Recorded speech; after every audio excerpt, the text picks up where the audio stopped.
सर्वमंगलमांगल्ये शिवे सर्वार्थसाधिके शरण्ये त्र्यंबके गौरी नारायणी नमोस्तुते नारायणी नमोस्तुते नारायणी नमोस्तुते।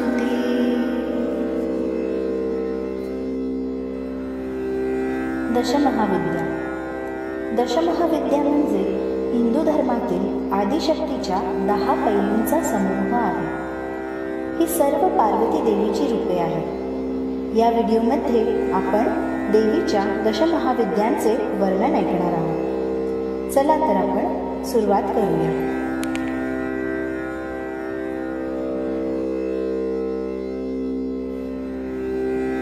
काली माता हे दशमहाविद्येतील प्रथम स्वरूप आहे।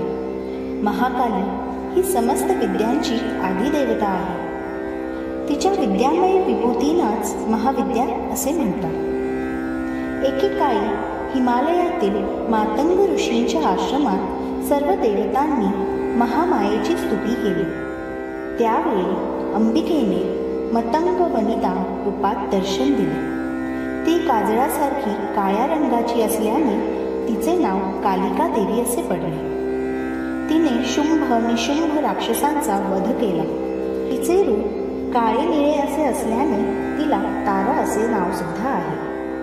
कोणताही संकल्प अथवा फलीभूत न झालेली योग साधना अल्पकाळात गंतव्य स्थानास पोहोचावी यासाठी काली मातेची उपासना करतात। या साधना काळात काली मातेच्या साधकाच्या अंगाचा भयंकर दाह होतो, तो सहन करावा लागतो। दशमहाविद्येतील दुसरे रूप तारादेवीचे आहे। ही माता मोक्षदायिनी सर्व दुःखांपासून तारण करणारी आहे। त्यामुळे तिचे तारा हे नाव प्रख्यात झाले। या देवीस नील सरस्वती असे सुद्धा नामाभिधान आहे। भयंकर अशा विपत्तीतून भक्तांचे रक्षण करणारी असल्याने योगीजन हिची अग्रतारा रूपात आराधना करतात। वशिष्ठ महर्षींनी सुद्धा तारादेवीची उपासना केली होती। चैत्र शुद्ध नवमीच्या रात्रीस तारारात्री असे म्हणतात। दशमहाविद्येतील तिसरे रूप छिन्नमस्ता देवीचे आहे।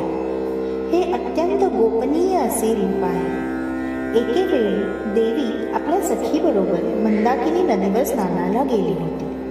तिच्या द्वारपालांनी भोजनाविषयी विचारले तेव्हा तिने आपल्या तलवारीने आपलाच शिरच्छेद केला।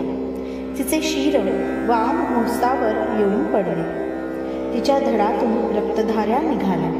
त्यातील 2 धारा सखींनी प्राशन केल्या व तिसरी धार देवीने स्वतःच प्राशन केली। या दिवसापासून तिचे नाव छिन्नमस्ता असे पडले। हिरण्यकश्यपू आदी दानव या देवीचेच उपासक होते। दशमहाविद्येतील चौथे रूप षोडशी महेश्वरीचे आहे। या देवीचे हृदय लोण्याप्रमाणे मऊ असून ती अत्यंत दयावान आहे। हिच्या आश्रयास आलेल्या साधकांना ज्ञानप्राप्ती त्वरित होते। विश्वातील सकल मंत्रतंत्राचे निर्माते या देवीचेच उपासक आहेत। या षोडशी महेश्वरी देवीचे वर्णन वेद श्रुती सुद्धा करू शकले नाही। ते नेती नेती असे म्हणून शांत झाले। ही प्रसन्न वदना माता भक्तांचे सकल मनोरथ पूर्ण करते। या भगवतीच्या उपासनेने भोग मोक्ष दोन्हीची प्राप्ती होते। दशमहाविद्येतील 5वे रूप भुवनेश्वरी देवीचे आहे। सप्तकोटी महामंत्र या देवीचे उपासक आहेत। या देवीजवळ काली तत्वापासून ते कमला तत्वापर्यंत 10 अवस्था असतात। त्यातून अव्यक्त भुवनेश्वरी व्यक्त होऊन ब्रह्मांडाचे रूप धारण करू शकते। प्रलयकाळी कमलापासून म्हणजेच व्यक्त जगापासून क्रमाक्रमाने लय पावून काली या मूळ स्वरूपात बदलते। यामुळे या देवीला काळाची जन्मदात्री असे सुद्धा म्हणतात। दशमहाविद्येमध्ये 6वे रूप त्रिपुरी भैरवीचे आहे। महाकालास शांत करू शकणाऱ्या या शक्तिरूपालाच त्रिपुर भैरवी असे म्हणतात।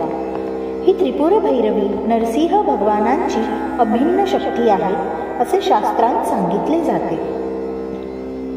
सृष्टीमध्ये परिवर्तनाची प्रक्रिया सतत चालूच असते. या प्रक्रियेस आकर्षण आणि विकर्षण हे मूल कारण स्वरूप असतात. ही क्षणोक्षणी होणारी क्रिया आहे. या त्रिपुर भैरवीचे रात्रीचे नाव कालरात्री आणि भैरवाचे नाव कालभैरव आहे.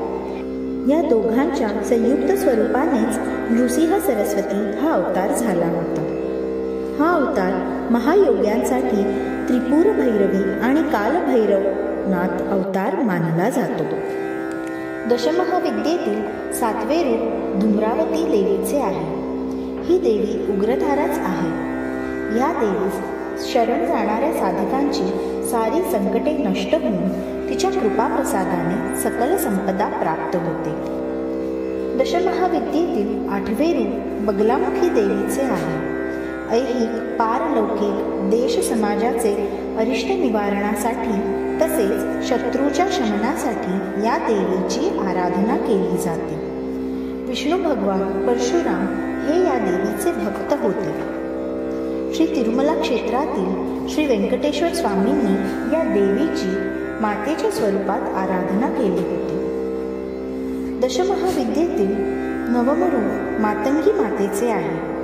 मानवाच्या गृहस्थ जीवनास सुखी करून पुरुषार्थ सिद्धीस नेण्याची शक्ती मातंगी मातेचीच असते. या देवीला मातंग ऋषींची कन्या असे सुद्धा मानतात. दशमहाविद्येतील 10वे रूप कमलालया मातेचे आहे. ही सुख समृद्धी प्रदान करणारी देवता आहे. भार्गव मुनींनी या मातेची आराधना केली होती. या कारणाने तिला भार्गवी असे सुद्धा नाव लागले. या मातेच्या कृपेने पृथ्वीचे पतित्व तसेच पुरुषोत्तमत्व या दोन्हींचा लाभ होतो. हीच देवी श्री व्यंकटेश्वर स्वामींबरोबर पद्मावती रूपात तिरुमला क्षेत्रात असते. दशमहाविद्या स्वरूपिणी अनघा देवी आणि तिचा प्रभू अनघ यांची अर्चना केली असता अष्टसिद्धींची प्राप्ती होते. प्रत्येक महिन्यातील कृष्ण अष्टमीस अनघा अष्टमी मानून अनघा मातेची पूजा अर्चा करावी. या तुमच्या आराधनेने सर्व मनोकामना पूर्ण होतील. दशमहाविद्यांचे वर्णन येथे समाप्त झाले. जर तुम्हाला हा व्हिडिओ आवडला असेल तर अशाच निरनिराळ्या व्हिडिओंसाठी प्लीज आमच्या चॅनलला सबस्क्राईब करा आणि व्हिडिओ कसा वाटला हे कॉमेंट्समध्ये नक्की कळवा. धन्यवाद.